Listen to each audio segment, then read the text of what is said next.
Welcome back to War Thunder, and welcome to a mini or scaled down tank review on the new American Tier 4 premium tank, the tank destroyer T114 or 114, whatever you wanna like. I will show you two gameplays and run down the major stats of this vehicle and try to recommend it or to answer the question for you personally if this vehicle is worth the purchase price of over 8,000 golden eagles. Now, to make it very short, this is a very unique vehicle within War Thunder. It plays to a certain degree, very roughly like the Type 60 SBRG of the Japanese tech tree. It, despite having a rank 5, it sits at 6.7, and it can be fun, but also can be tricky and to a certain degree unexpected. Now in the background you can see the armor. It's not a lot, and well, then you might expect this to behave like a tank destroyer, or more like a light tank destroyer slash light tank hybrid, something like the M56 Scorpion, which also sits at battle rating 6.7. But that is a bit difficult to just simply say, because the vehicle has a very unique gun. We are talking here about a 3-shot autoloader with a reload of 10 seconds for the entire clip. And between the shells, you just have to spend 2.5 seconds roughly of reload rate. And that is just absurd, in my opinion, because you can beat the reload of heavy tanks. Let me just show you in the stats. Let's compare the stats in their entirety. The T114, as I will call it now, from now on, has a 106mm recoilless rifle, an M40A1C, much like the Type 60 SBRG, which has 2 of them, and overall we have more than double the shell capacity with 24. Now please keep in mind again that this is a 3-shell autoloader, and the entire reload is 10.0 seconds for 3 shells, unlike for the Type 60 SBRG, which has 10 seconds for a single round of reload. And well, the RE251 has 7.5 seconds reload, and the T29 12.5. So you're right in the middle, not just in terms of reload, but also in overall performance speed-wise, to which we will come later on. The turret rotation speed is also quite in the middle between the T29 and the RE251 with 20 degrees per second. That is certainly nothing to complain about, and you completely outclass the Type 60 SBRG in this respect, which also has a narrow firing angle. This tank has a fully traversable turret. Furthermore, the gun depression and the gun elevation are a bit strange. In this comparison they are the worst, but 8 degrees of gun depression is nothing really bad. But 8 degrees of gun elevation is by far the worst in this comparison. But the elevation speed of 7.0 seconds is nearly double the one of regular, well, normal tanks, such as the RE251 and T29 with their 4 degrees per second. Then we also have to look at the mobility, and the mobility stats are something that might deceive you. So we have 160 horsepower for a 9-ton tank, which is more horsepower than the Type 60 SBRG, but you're also a bit heavier. The horsepower to ton ratio looks very good, 17.8 horsepower per ton. That seems very good, but in fact this is not that great when you look at the overall performance of this tank. It seems that this vehicle has absurdly bad ground pressure stats or ground resistance stats, whatever you want to call it. The top speed looks good with 57 kilometers an hour, but the reverse speed is certainly not the very best in this respect. So you're faster than Type 60 SBRG in terms of top speed, but you reverse slower. Also, you have no reverse gear, much like the Type 60 SBRG. And while it looks like both vehicles play very similar, it's not. It's down to the gun. So First of all, the armor. The armor is better on the T114 despite being not very thick. But still, it can withstand random machine gun fire, random air attacks from planes with 20 millimeters. It can. It's not as vulnerable as the Type 60 SPRG, despite the fact that you just have 2 crew members. Keep that in mind. You also have a bit of a transmission, and as far as I can tell, you're not vulnerable to hull break. And that is very important. So those stats tell you a completely different story if you just look at the stats that I showed you to what this vehicle can actually do or how it performs in battle. First of all, the vehicle is relatively empty in terms of critical modules like ammunition and crew members or engine, and also the engine block together with the transmission might block one shell or the other. So a AAA has to actually hit certain spots. They still can destroy you, but you're not a walk-over tank. Same goes for aircraft. They still can decimate you, but you're not a walk-over tank. They have to properly aim. And this is what I kind of like about this vehicle, but I also think might result in certain frustrating situations. The next thing is the speed. As I mentioned, this vehicle has great stats, or let's say good stats, but that's not the full story.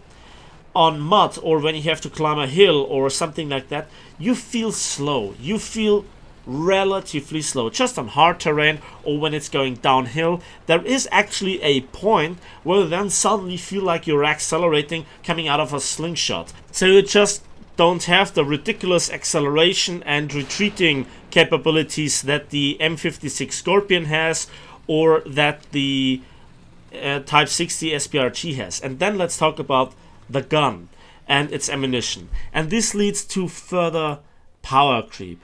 And I think this is again a slap in the face for the Germans, because this is still a very mobile tank, and it has an awful amount of penetration of 381 millimeters against flat armor at any distance with its M344A1 HeatFS anti-tank grenade.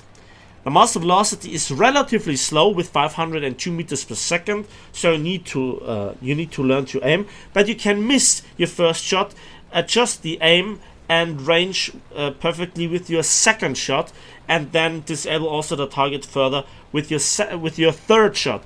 And if the target is then not down yet, well, you can reload in 10 seconds, and you can either choose to retreat or just wait out the 10-second reload for an ace crew. And you have okayish amount of ammunition. Now in the capture point you can reload an entire clip, but it takes relatively long and you're stationary. 24 rounds is something that you can still use. Very often I'm not quite sure if I should let loose the last round of the belt and to completely reload, or just take on the next enemy but pay for it with a 10-second reload. That's always kind of a trade-off, I have to admit. Furthermore, let's talk about where the gun sits. It's exactly on top of the vehicle on a very strange looking turret, and you can then completely hide the entirety of the tank and also the gun with bushes mounted on the very front of the vehicle, and the vehicle is just a little bit smaller in terms of height compared to a Super Hellcat. That tells you a lot. So here I directly hit the ammunition, but it was not good enough. But the next shot does the job.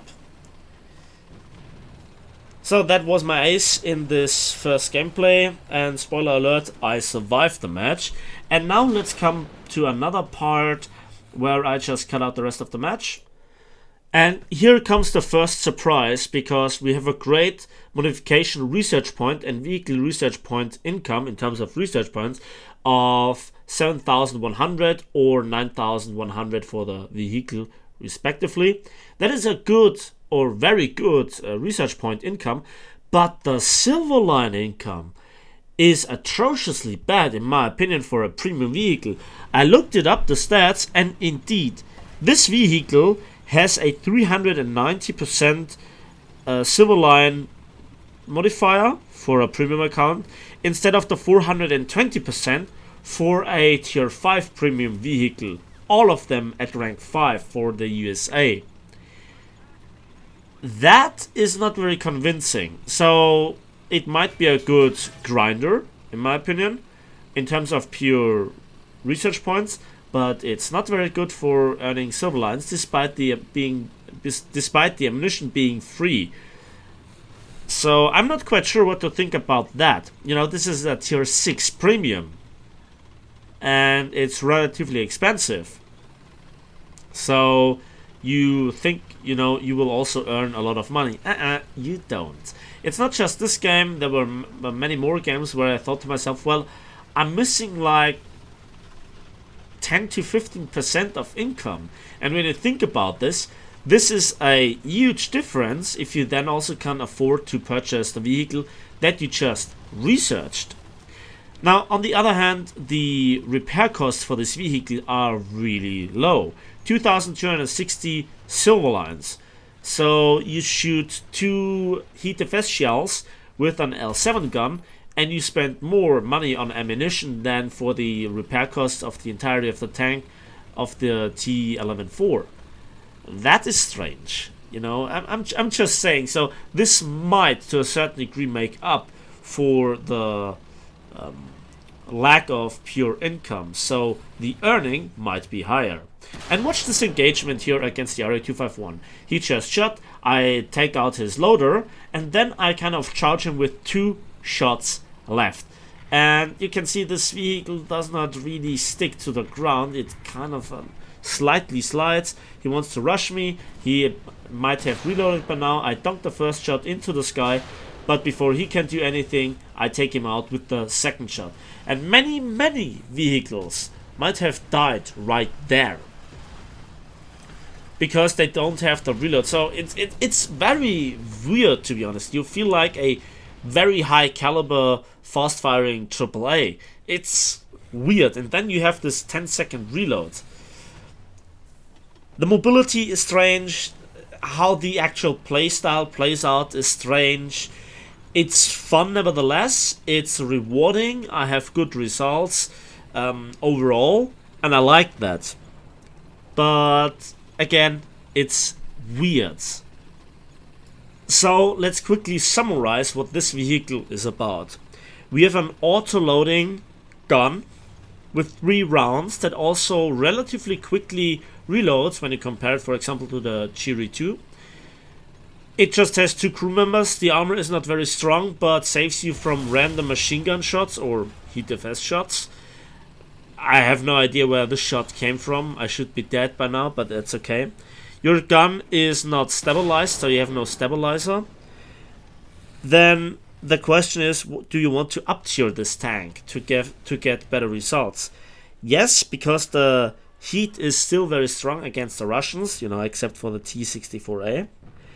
But no, you're too slow, because at higher battle ratings, let's say, even if you get into a 8.7 match, you're just too slow compared to many other tanks. So you get intercepted if you want to play like a Hellcat.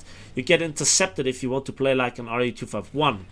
And you are just still a little bit too big for what this vehicle feels like to a certain degree. It might appear at first glance like a modified version of the M56, but it isn't. It doesn't care about battle rating too much, to be honest. That was a great shot into the turret, and with the second shot, I finish him off. And now I do a full reload in 10 seconds, and then have 3 rounds again, which I can spend in 5 seconds of pure burst time. So again, this is another addition to the power creep. It's another addition for the already very strong American lineup. Just to compare this, for the Americans we have 14 vehicles that are very capable of dishing out punishment at rank 5 and 4 with a battle rating between 6.3 and 6.7 that, you know, really diverse in terms of their playstyle. We have good heavy tanks, we have very strong tank destroyers, we have AAA, and we have then also strong medium tanks. But furthermore, we have, those light tank branch. And I have not even, compared the M50 Ontos to it, which I still have to research. So we have the T92, which has a good APDS shell, I have to say, when it's fully upgraded, and also can switch to an Heat FS shell. We also have the M56 Scorpion, which needs no introduction because it's ludicrously quick, and also can alternate between Heat FS, which already is very strong, with 320 millimeters of penetration, and also a good APHE shell in terms of damage dealing. And then you add to this already very strong lineup, and also the reduced appearance of CAS. Well, you just have a very good lineup. Even with a pure premium lineup, you now are a total winner in terms of researching tier 4, tier 5, and with the T114 also tier 6. But this tank alone, in terms of researching the MBT-70 and also the M60A1 Rise P, well, it takes a while. So, especially for that price, you can slap multiple talismans on regular tech tree vehicles. If this vehicle is worth your money is up to you. I think it's fun, it's unique, it's really something that you should look at and considering buying as far as premium vehicles go. But it really lacks the silver line incoming. It really is underwhelming, especially when we look at the results of this battle. And then let's talk about the ammunition choice. So you just have Heat FS.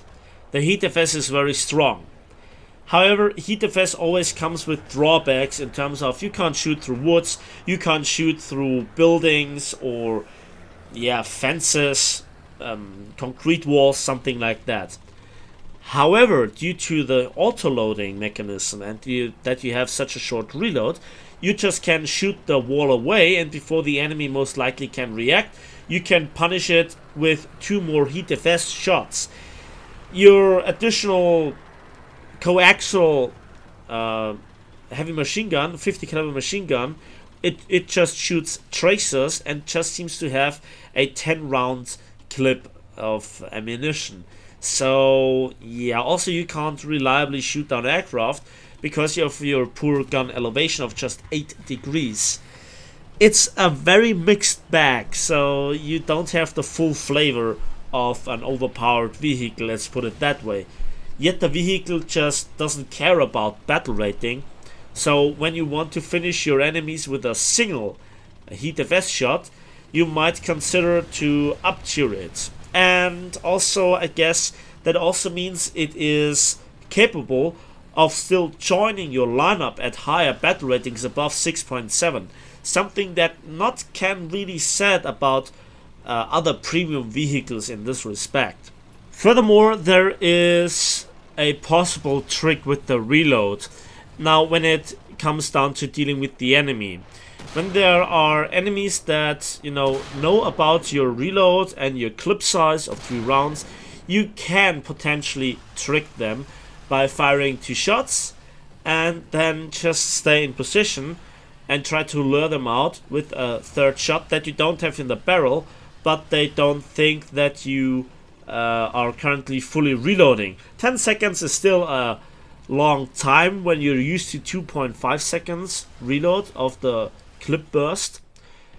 But then you completely reload, you fire the first shot, they think you're now empty because you do the retreating stuff. You just retreat and find a spot or enough time to completely reload, but you still have 2 rounds left, and then they rush you and they rush in your fully operational autoloader. I have to say this vehicle is not very optimal for attacking, but it's just completely overpowered when it has to face the task of stopping an advance. Especially when you have 2 or 3 of those vehicles, they are absolutely completely murdering the enemy by ambushing him with the autoloader and overall performance.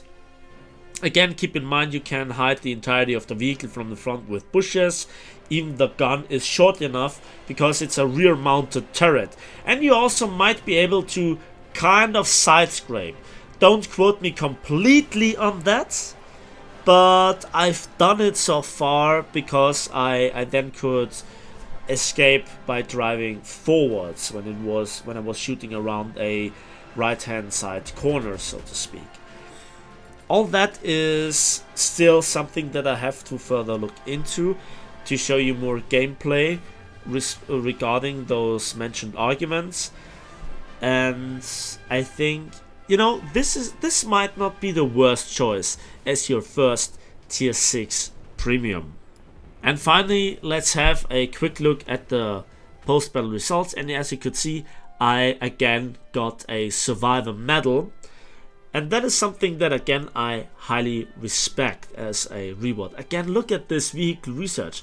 This was not a outstanding, this was not a very outstanding match in terms of kills and performance and capture points, and I also have no booster, yet I nearly made 10,000 research points, but just 60,000 silver lines. You know, the ratio between vehicle research points or modification research points and silver line income is not the highest. Yet again, that's it for me today, so thanks for watching, thanks for listening. Please let me know in the comment section what you think about this vehicle, what tips and tricks you have in terms of using it, or how to take on those vehicles. And as usual, please don't forget to subscribe and to give it a like again.